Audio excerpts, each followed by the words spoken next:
Buenos días otra vez. Disculpen la pequeña interrupción. Vamos a hacer un pequeño cambio en el programa. Vamos a escuchar de nuevo al coronel, doctor Guillermo García Pinto. Él nos tiene un tema, fracturas deficitarias de fémur en el niño. Vamos a escucharle y escuchar su experiencia. Por favor.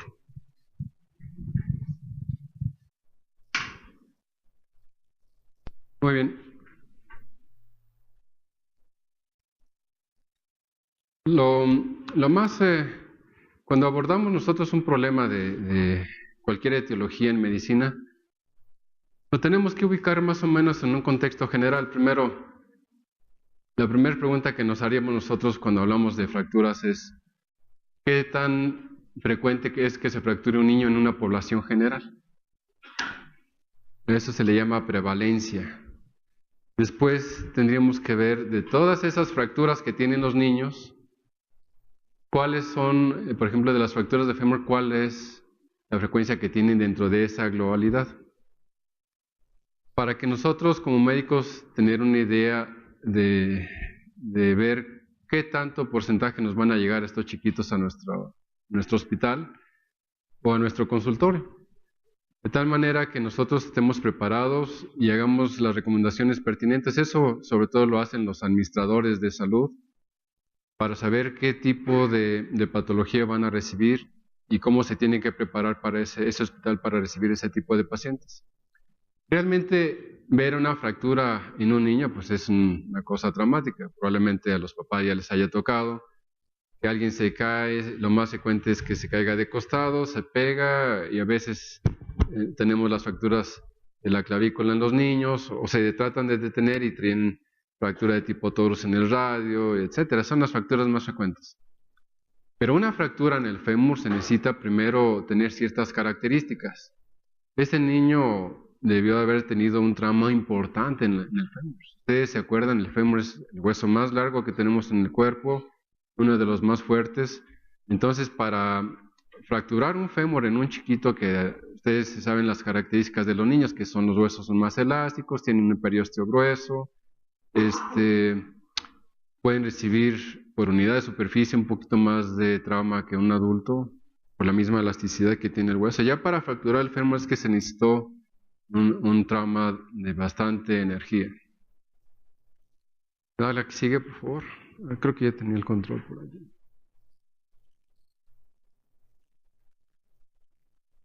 Esas diferencias que tienen con el adulto ya las hemos comentado. El hueso es más elástico, se regenera más rápido, tiene un periósteo más grueso, está más vascularizado, y a veces basta inclusive, por ejemplo, con dejar el periósteo. Ustedes ven aquí, dejamos el puro periósteo, tuvimos que quitar el peroné para ponerlo en otro lugar, y lo que me llama la atención es que después de haberle dejado el periósteo, el hueso de los niños, si se fijan, se vuelve a formar. De tal manera que ese peroné que quitamos para otra situación, para una fractura diapsiaria que se llevó todo el antebrazo a un niño, nosotros vemos que ese peroné se regeneró. Eso nos habla de la bondad de los huesos en los niños. Pero obviamente, como les comenté, el ya tener un niño con una fractura femoral ya nos implica que hubo un trauma con bastante energía. Por lo tanto, cuando vemos la fractura de fémur en un niño, tenemos que pensar que hubo algo serio con ese chiquito. Y obviamente, al igual que en el adulto, el trauma de la fractura diapsiaria de los niños conlleva otras implicaciones. Primero, provoca una gran pérdida hemática. En un adulto hay que recordar que los compartimentos que se encuentran alrededor de este hueso pueden hasta albergar hasta 1,5 litros de sangre o de componentes de desplazamiento vascular hacia afuera. De tal manera que perder 1 litro de sangre o 1,5 litros implica que hemos perdido casi la cuarta parte de nuestro volumen sanguíneo total. Si aparte de la fractura femoral tiene otros traumas en otros lados, podemos sospechar que ese niño está en un grave problema de alteración hemodinámica. ¿Por qué? Porque ya vimos que en este sitio se acumula una gran cantidad de sangre que puede inclusive hacer o darnos repercusiones hemodinámicas. La otra situación que también quiero adelantarle es que cuando tenemos una fractura de fémur, no nos debemos solamente de enfocar en la fractura de fémur, debemos de buscar otros tipos de lesiones. Y la otra situación, cuando tenemos una fractura diaficiaria del fémur, dentro del mismo fémur tenemos que buscar otras lesiones. Muchas veces nos vamos con la situación de que tiene una fractura de la diáfisis del fémur y atendemos solamente la diáfisis. Pero un 5% de las fracturas diaficiarias femorales tienen fracturas en las epífisis tanto proximal como distal. Entonces debemos de ser muy acuciosos para que no vayamos a dejar por alto alguna de estas problemas. El tercio medio, como lo comenté, es el más afectado. Otra situación que quiero abordar antes de entrar en detalle de las fracturas femorales es que esta imagen no se les debe de borrar nunca de la mente. En niños menores de 2 años con fracturas oblicuas, en el 50% de ellos fueron casos por abuso infantil. La situación es que los papás agarran a estos niños, los agarran de la rodilla y del muslo y los tuercen. Hacen esto. Lo agarran de la rodilla y el tobillo y también los tuercen.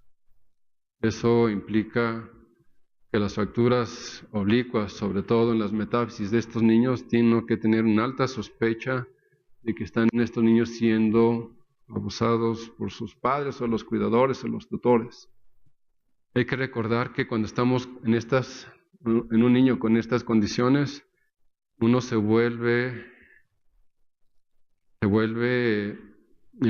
partícipe de toda la escena que conlleva este niño. Tiene uno que interrogar bien a los tutores, tiene uno que interrogar bien a los papás, inclusive por separado. Debe uno de llegar a la conclusión que realmente fue un trauma, que no fue un abuso infantil. ¿Por qué tenemos que hacer esa acuciosidad? Porque uno de cada de estos niños que nosotros veamos ya no va a regresar al consultorio. Termina falleciendo, termina muriéndose. Y a lo mejor ustedes son las personas que lo pueden salvar al dar parte al agente del Ministerio Público y que esta persona no se sienta como que está sola, como que está actuando de forma deliberada.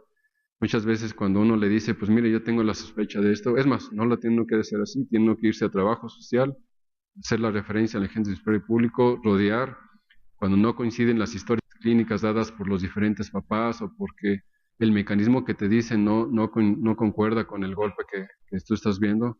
Doctor, fíjese que estaba mi bebé sentado y nomás se volteó y se fracturó. Tienes que descartar osteogénesis imperfecta y otras cosas, pero si dices, oye, es que eso no explica que tenga una fractura de esta magnitud.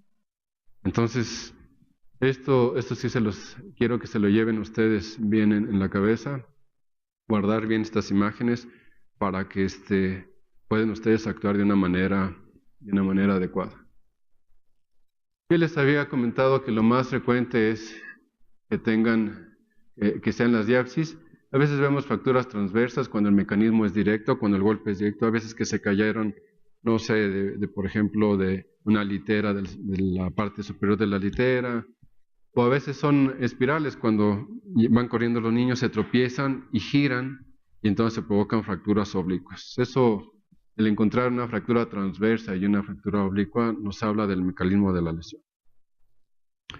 Obviamente, como toda la clínica es deformidad, crepitación, incapacidad funcional, ese niño no puede apoyar la extremidad, pero a veces son fracturas muy sutiles, cuando a veces son pequeñas fracturas que son unas fisuras y que son pequeñitas, a veces el niño inclusive, sobre todo los niños muy chiquitos, andan por ahí cojeando y hasta que pasan 2 o 3 días, sigue el niño cojeando y le duelen cuando le agarran el muslo, etcétera.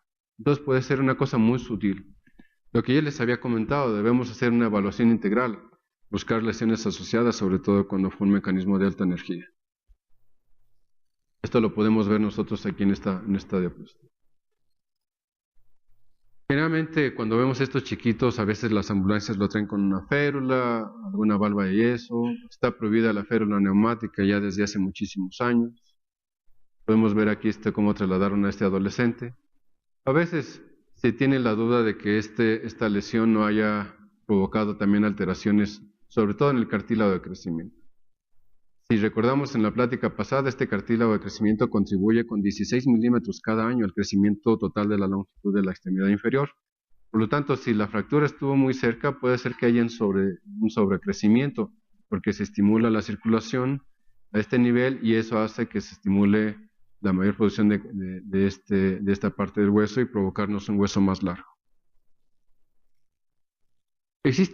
Cuando ustedes revisen la literatura, existen múltiples escuelas para tratar estas fracturas de diástasis.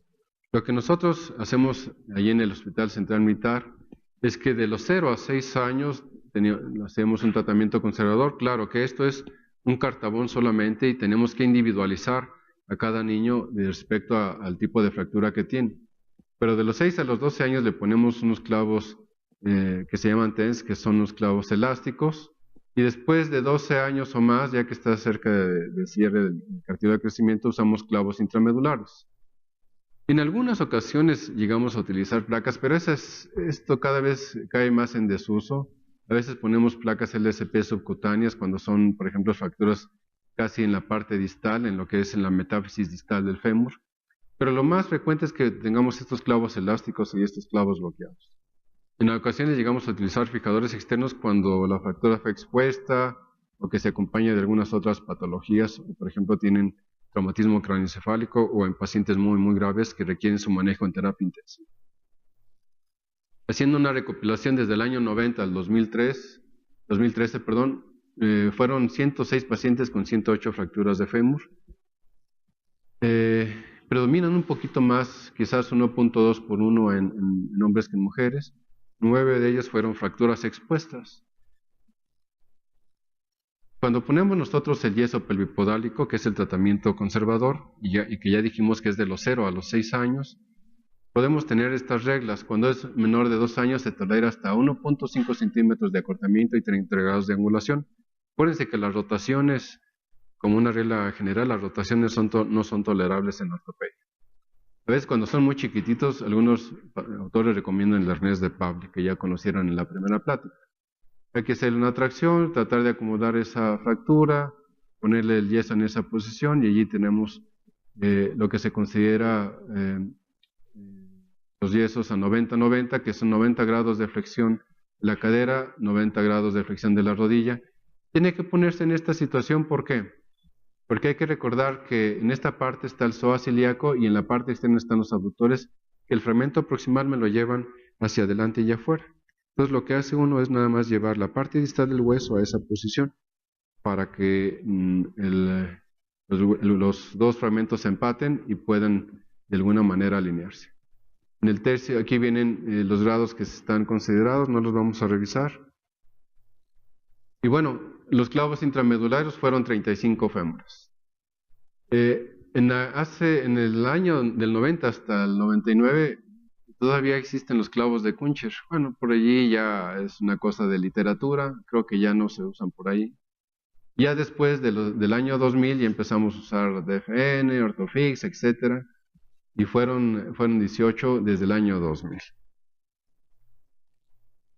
Las placas DSP o LSP, que también los usamos en algún tiempo y que desde ese entonces que los usamos, del 2000, han ido cada vez siendo menos usadas, de tal manera que la última que se registró fue en el 2009. Ya casi no usamos placa nosotros en el fémur. Y los clavos TENS, que ya dijimos que eran más o menos de los 6 a los 12 años, pueden extenderse sus edades, pero nosotros los pusimos en 14 fémures. Podemos ver aquí una fractura, un ejemplo. Y los fijadores externos, ya les comenté que nosotros los utilizamos más que nada para aquellas fracturas expuestas, aquellos pacientes que tienen algunas otras patologías graves o que necesitan ser manejados, por ejemplo, en terapia intensiva. ¿Por qué se hace así? Porque estos fijadores externos los ponemos nosotros en urgencias. Nada más lo que hacemos es fijar la fractura para que en terapia intensiva todo el personal de enfermería se les facilite su manejo. A veces no es el tratamiento definitivo, tenemos que ponerle algún otro tratamiento. De tal manera que de estos 106 pacientes tenemos que a 24 se le hicieron reducción cerrada, 14 con clavos TENS, 19 con placas que ya no las usamos, clavos intrumedulares que al principio usábamos Kuncher, pero ahora tampoco los usamos ahora DFN o el Orthofix, y fijadores externos en 16 pacientes. Ya les he comentado que las complicaciones que se ven en este tipo de fracturas, bueno, hay diferencias de longitud por las razones que ya les comenté. Cuando están muy cerca de las fracturas, cerca de los cartílagos de crecimiento, son estímulos para que ese fémur siga creciendo más. Tenemos también deformidades angulares y reoperaciones como pseudoartrosis, ruptura de las placas y las infecciones. Este es un panorama así muy general sobre las fracturas diapisiarias de fémur. No sé si tengan algún comentario, alguna pregunta. Sí, doctor.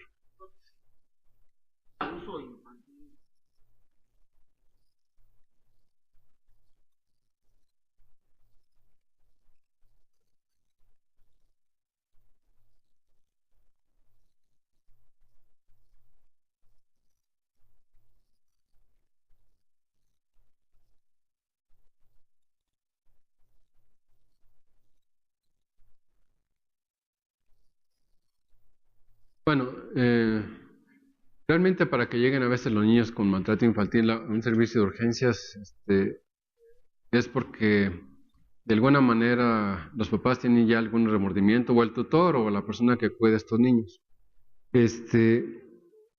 Más que nada la sospecha es clínica. Hay otras múltiples lesiones, tanto en el aparato ortopédico como en otros lados. Por ejemplo, tenemos estos niños con hemorragias ahí en los ojos porque los hacen lo que le llaman el shaking, los agitan y eso hace que provoquen muchas lesiones oculares. También tenemos lesiones, por ejemplo, múltiples en el cuerpo o fracturas costales. Sí, lo que usted comenta es cierto, cada vez es más frecuente, es mucho más frecuente. Entonces es un abordaje multidisciplinario, no es tan solo es de ortopedia, sino tienen que participar pediatría, trabajo social, medicina legal, etc. Y el hospital ya debe tener un mecanismo para detectar y canalizar a estos tipos de pacientes. Porque, como le comenté, 1 de cada 5 de estos niños que tienen abuso infantil, en el próximo año, 1 de cada 5 en el próximo año después de la consulta va a fallecer. Entonces sí hay que tener mucho cuidado con estos chiquitos.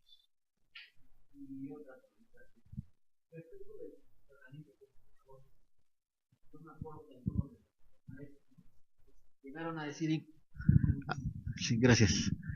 Algunos de nuestros maestros nos llegaron a comentar que fracturas de fémur, incluso cabalgadas, era un tratamiento viable siempre y cuando estuviera alineada, no rotada, que estuviera alineada y que no fuera más de 1,5 centímetros, como usted lo comentó. ¿Sigue siendo válido? Sí, sigue siendo válido. Allí tienen que hablar muy bien con los papás porque lo más frecuente que uno ve en este tipo de pacientes, los papás a veces se quedan preocupados porque deja uno la fractura cabalgada. Exacto. Entonces, les tiene que decir, mira, lo que es el fémur y la clavícula son los únicos huesos que tienen cierta tolerancia. A veces el radio y el cúbito también, o el húmero. Pero esos dos, inclusive es deseable que queden cabalgados. ¿Por qué? Porque por el estímulo que tienen en el fémur. Entonces, a veces nos apoyamos con un libro por allí. Uno de mis maestros allá en Los Ángeles tenía inclusive dentro de su consultorio una fractura de fémur, enseñándole cómo iba remodelando y el resultado final. Porque a veces sí es difícil que los papás acepten que nosotros dejemos cabalgada la fractura. Pero sí, todavía sigue siendo válido. A veces algunos autores se agarran ese argumento para decir, no, pues es que es inaceptable el cabalgamiento, pero no, usted está perfectamente documentado y aceptado que así sea. Y el sobrecrecimiento en las fracturas femorales. No sé, ¿algún otro comentario? Les agradezco mucho su atención a todos. Sí, doctor. La pregunta es, ¿por qué no poner clavos TEN antes de los 6 años? O sea, un niño con 3 años, fractura diapisiaria de fémur o de tibia. Sí, primero, porque a los 3 años todavía el tratamiento conservador, bueno, eso depende de cada hospital, pero para nosotros 3 años todavía el niño tiene un poder de remodelación y formación de callo óseo importante.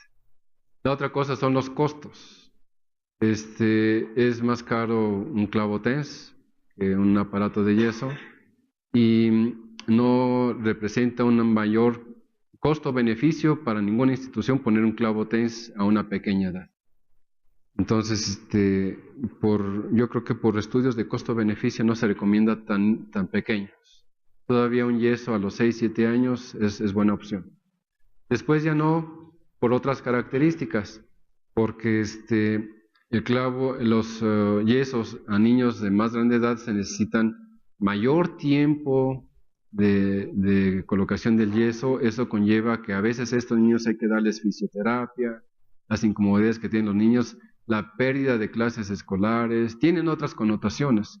Entonces, por eso se recomienda que cuando entren a la primaria el tratamiento se cambie a un tratamiento un poquito más agresivo, como es el clavo TENS, pero que a la larga le trae más beneficios a la sociedad y al niño también. Pero es por costo-beneficio. Gracias. Bueno, pues nuevamente muchas gracias a todos.